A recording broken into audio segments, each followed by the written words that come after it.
Donc ça a surtout poussé là, il y en a un peu qui vient de là. Ah, il y a une affaire, merde, celle-là. Et ça a surtout poussé dans l'allée, un peu sur les bords de but là. Donc là on a tout bâché, il y a juste ce bout qui n'est pas bâché. Donc là ça fait quand même un peu de matière végétale quoi.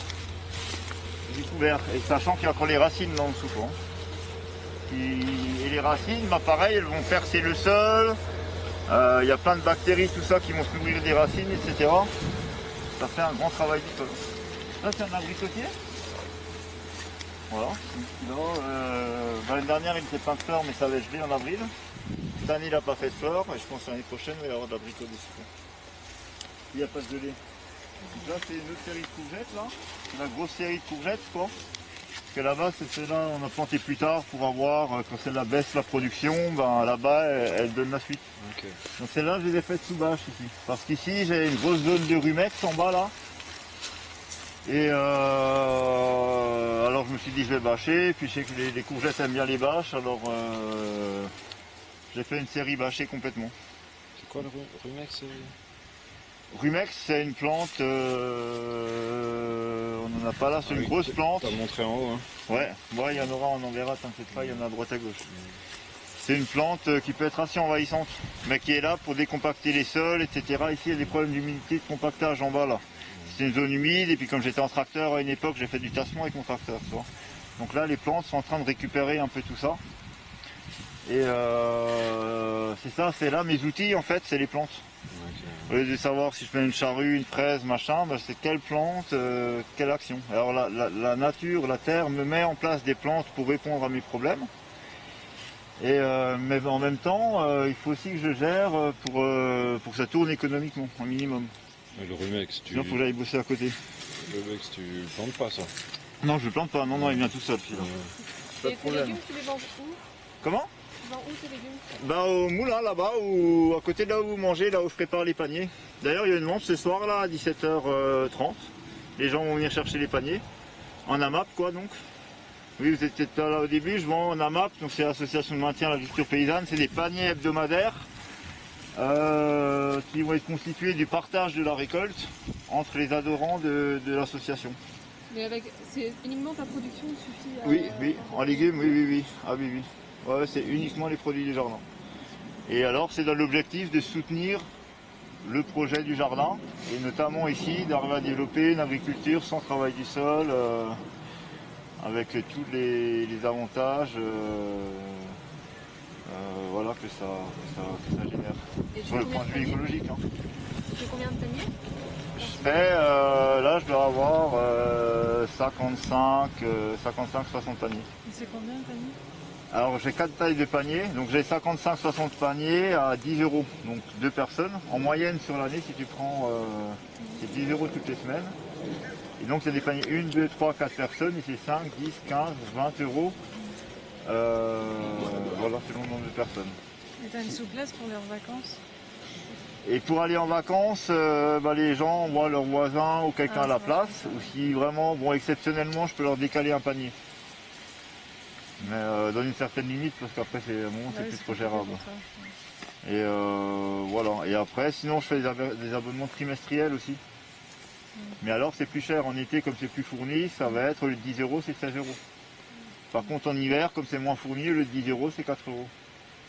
Ça. Et puis si je prends sur l'année, l'équilibre il se fait tout seul. L'équilibre il se fait sur l'année, mais aussi d'année en année, parce que tu auras une année plus productive, 2 années avec une mauvaise météo moins productive. Et donc, voilà. Des fois ça peut être avantageux d'être en AMAP, et puis des fois, c'est une merde. Ils sont chers mes légumes cette année. Mais par contre c'est des légumes de qualité exceptionnelle.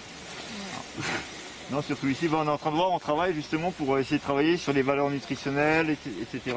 C'est le but là de faire des relevés et voir, parce qu'à aucun moment on a testé la qualité nutritive de ce qu'on bouffe. On sait pas. Et en dehors de qualité nutritive, au niveau gustatif voilà, il y a le goût qui peut être un indicateur. C'est très différent. Oui, franchement, oui. Oui, parce que même moi, je goûte, ça c'est quand même bon. Hein. Et puis les gens le disent, hein, je veux dire, entre une carotte de chez moi et les carottes d'ailleurs, même en bio machin, c'est pas les mêmes carottes. Hein.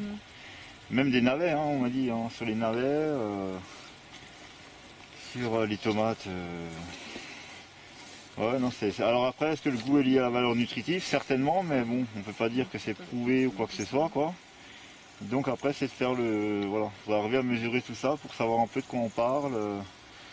Pourquoi une carotte, pourquoi 2 carottes ou même 2 carottes bio, pourquoi il y en a une qui fait moins sucrée, l'autre plus sucrée? Est-ce que c'est peut-être parce qu'une c'est hybride F1 aussi? Est-ce que ça joue? Le F1, le travail du sol ou pas, le truc ou pas, différentes choses. Et puis ça peut être du travail du sol léger, ça peut être du travail du sol intensif, il peut y avoir plein de différences. Ou quelqu'un qui travaille en biodynamie, machin. Est-ce que... C'est quoi exactement la biodynamie? C'est une approche globale de la ferme. Donc autant au niveau de la richesse des cultures, des plantes, autant intégrer l'animal. La ferme est un organisme, est considérée comme un organisme, avec tous ses organes, quoi, si on veut. Et donc la biodynamie, c'est souvent des fermes polyculture élevage, donc qui ont le végétal et l'animal, où tout est en cycle. On recherche à faire un cycle du recyclage.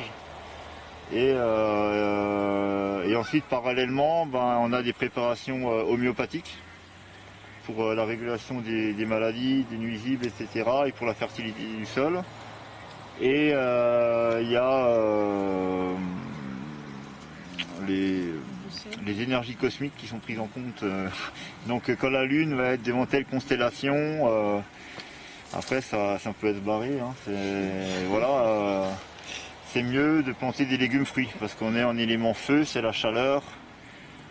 Enfin, après c'est l'aspect oriental, ça vient il y a de l'inspiration qui vient de l'Inde, quoi. Et donc de tout l'aspect spirituel indien. Okay. Je ne sais pas s'il y a des intéressés là, c'est très intéressant. Et c'est comme les médecines douces, beaucoup de médecines douces, tout ça là. Ouais. Donc voilà, il y a un peu de tout ça, de la biodynamie. Okay. Moi je suis pas en biodynamie ici, hein, mais je pratique des pratiques de la biodynamie. Okay. Donc